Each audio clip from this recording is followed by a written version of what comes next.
Hey, what's up guys, it's Dom from Whole Printing Inc. In today's exciting video, I'm going to be sharing with you guys how to grow your printing business. My name is Dom, I own Whole Printing Inc. I've been in the printing industry for years. I've worked with many big corporations and my only goal is to help you on your printing journey. If I'm looking down, I'm looking at my notes so I don't get too off track, but basically this video is how to grow your printing business. I made a few videos like these in the past, so make sure you guys take a look at my channel to go over different ways you can go ahead and scale your business and achieve new heights in 2025. Number one, and the most important thing for you to grow your business is to understand that your equipment is not your business. Let me repeat that one more time.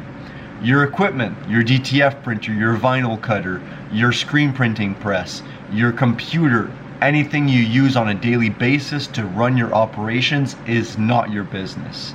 You are the business. You are the person that started this organization and you're the only one that can scale it properly. You know your company better than anybody else, meaning that whenever your DTF printer is no longer working, instead of panicking, yes, address the problem most definitely. We have a bunch of tools to help you. I have the channel, I have one-on-one consultations, I have the DTF private membership.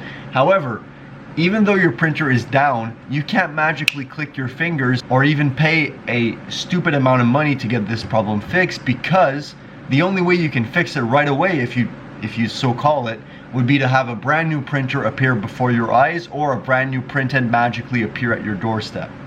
Whatever the problem you're having with your specific DTF printer, you can't click and make it go away in most cases. Meaning that it's almost impossible to grow your printing company if you always have that bottleneck. Meaning that when the printer's down, no orders are coming out, production is completely stopped. I mean, think about it logically if you want to become a successful company. How can this happen, right? You have a few ways of operating this subject. Number one, you can either buy more DTF printers and always have a backup, so whenever you're down, you can just switch printers. Or even if you're running, let's say you're running 4 of these smaller printers like I was at one point. At one point in my journey, I had 4 DTF L1800s running every single day. If 1 or 2 went down, I had to change a printhead. I at least had 2 that were going well, right? So I always had 2 printers running, and I had 2 that I had to either fix or change a printhead, or sometimes all 4 of the printers were running perfectly. So I was minimizing my downtime. The point is, your equipment is not your business. Make sure you invest into other solutions. Make sure you outsource with DTF transfers and you build a relationship with the person you're outsourcing to make sure that the quality is on point within what your clients are already expecting from you. Whatever the case may be, I could offer a bunch of solutions when it comes to, transitioning from the DTF L1800 printer to other options. However, you guys are pretty smart. I'm sure you can figure it out, but just make sure that your equipment is not the bottleneck of your business. You're the business and you need to go scale it. This ties into my second point perfectly. You need to hire talent. So, as I said, your equipment is not your business, and ironically enough, you are technically not the business as well. You're the brains of the operations. You're the actual visionary of where you want to take your business. However, you're not the guy that should be printing. You're not the guy that should be doing production. You're not the guy or girl that should be, kind of overseeing the orders. You should have people doing that for you. You should hire talent that has a sense of importancy. You want to hire people that enjoy working with you in that type of field. Let me give you an example. If I'm hiring somebody for production, I need to hire somebody that's detailed oriented, that has a certain sense of discipline, because production is very disciplined orientated. Because if you're not waking up at a certain time every day, you're not on top of your habits, how can I expect somebody to have a quality production where everything is going to be straight, everything's going to be measured properly? Make sure you hire talent and make sure you train that talent to achieve the next level. If I'm hiring a graphic designer, I want to make sure that person is creative. I want to make sure this person is comfortable already with Photoshop, Adobe Illustrator, or is comfortable working on websites, right? I want to make sure my people are versatile, they're talented. Make sure you invest into talent. You should be focusing on finding ways to make sure your equipment is not your business, and you make sure that you hire individuals so you can focus on scaling the business and not working inside the business. You should always be working on the business and never inside. Now guys, I do understand, I've been doing this for almost 5 years now, a little over actually 5 years, and it's impossible at the beginning to hire people. I'm not saying that you have to hire people and you can't do anything in your business, but like for me, after 4 or 5 years, you need to make sure that you're in a position where you're delegating, you're outsourcing, you're hiring, and you're removing yourself from the equation of the business if you eventually want to scale it. With that being said, once your equipment is no longer tying down your business and you have talent working at your disposal, you want to make sure you simplify your business as much as humanly possible, and you find ways and systems to automate. You want systems, you want to simplify, and you want to automate.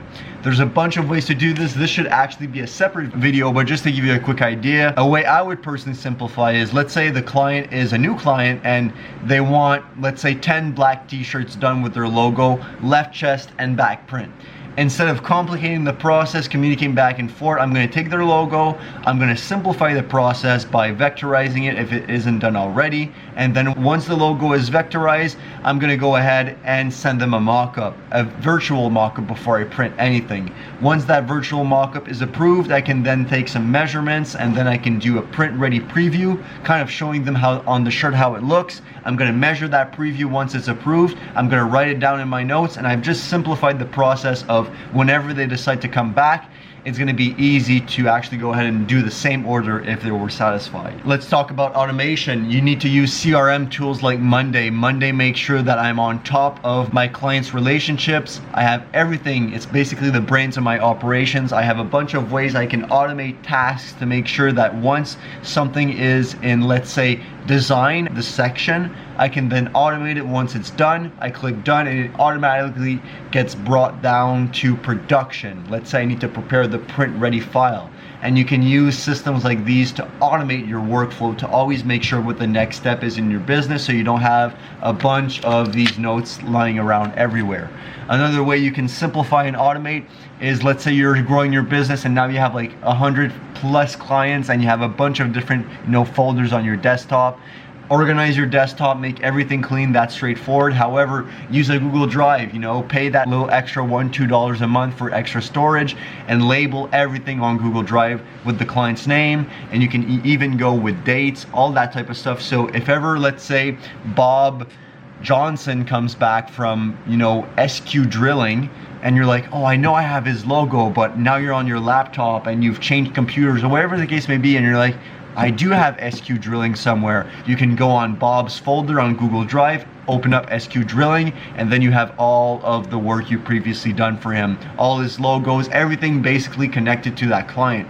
And then if Bob decides that he wants a personal order for his wife that wants a cat on a shirt, you can also have the cat on a shirt in that Google Drive inside Bob's folder, but not under the company, right? So there's a bunch of ways you can simplify, make it visual, make it simple, and obviously automate. But this could be a separate video, so I won't ramble on too long about that subject. Marketing is super important. Marketing is basically the nail in the coffin to grow your business, but it's important to have all of these previous things down before you triple down on marketing. You make sure your equipment is not the bottleneck of your business. You make sure you hire talent to fulfill on the orders you've been receiving. You simplify and automate the process to make it easier on yourself and your employees, and then you can triple down on marketing. Having good marketing is going to drive more sales, is going to scale your business.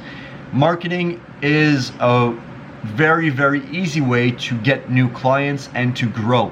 Marketing on Facebook, doing photos of the orders you've previously done. Marketing on Facebook again with videos, reels, Instagram, TikTok, whatever your niche is. You think, where is my target audience? So for us, simple example, our target audience, our target client, the best client we can possibly ask to work with is, let's say, a FedEx. Where is the FedEx? Well, FedEx is a corporation, so unfortunately, they're not scrolling TikTok when you think about it, right? They're a corporation, and I'm not speaking like individuals in the corporation. Like, the name FedEx is not an individual, so they can be consuming content. However, what age are the people that have responsibilities in, let's say, receivables, or let's say assistant managers? These are all people in minimum 30 to 50, 60 years old. they're on Facebook, they're not on TikTok, and rarely on Instagram, but most of the time these people are on Facebook. So this is where I want to spend the majority of my marketing at. I want to market on Facebook for corporations. As we get, older and the kind of content game changes, yes, we'll be posting on TikTok, Instagram.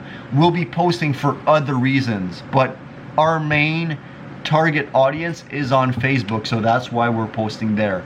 Understand your target audience, calculate their age, and then you'll understand where to post. And I'm saying the more you post, the better. Obviously, you can post on TikTok, Instagram, all of these platforms, but at least post where your target audience is. So for us, that would be Facebook. Now that you have all of these pillars, you have a bunch of clients, you're scaling, you're growing, and boom, client has a problem. Customer service is gonna help you grow even bigger. People are going to have problems. People are sometimes going to test you. They're going to say, oh, this is not what I ordered, or this is not right. Say, I'm very sorry to hear that. Let's make it right. Right? You want to make sure your clients are treated right. There's a reason you grew. There's a reason you're successful. Some clients are unrealistic. You can negotiate with them. You can actually say no to a client if their request is unrealistic. Just be polite and make sure you understand and you listen to the client. Most people just want to be heard. If you really can't afford to refund or redo the order, find some sort of alternative. Always try to make the situation right. Again, this video about customer service can be a separate video, so I'll keep this, pretty short, but just make sure you listen to your clients and you offer a solution, right? Last step, and then you're always going to repeat these steps, is feedback. You've got your customer service. Let's say somebody had a problem with you, you made the situation right. Ask for feedback, ask for a review on Google, ask for anything that can kind of set you in a position where you have the upper hand, right? Like, I made the situation right, and they can even say in the comment on, the Google review. It's actually really useful. You say, hey, I'd like you to be honest, say that there was a mess up with your order and you contacted me and I gave you some extra shirts, or whatever the case may be, but honesty in Google reviews is going to go very, very far. People are reading that type of stuff, and then they can trust your business. And also, feedback can be for yourself. So let's say you ask for feedback from a bigger client, like a big local company or a corporation. You're not going to ask executive assistants for a Google review, right? I just find that stupid. The thing you can ask though is for a referral or an introduction. Hey, I'm really eager to keep growing. Like, if you guys are comfortable and you like my services, you can kindly refer me to somebody else, or you can introduce me, or could I use you in a referral statement? So let's say I'm going to see XYZ company. Could I ask them to send you a quick email just to ask about my services if they're not sure? They'll be like, yes, we love your work, no problem. You can, CC me in the next email whenever you're reaching out to a bigger corporation. And you can also ask for feedback, like, what's one thing you would change about my services? What's one thing you would improve? What's the best thing? What's the thing that makes you choose me about my services? What's the wow factor?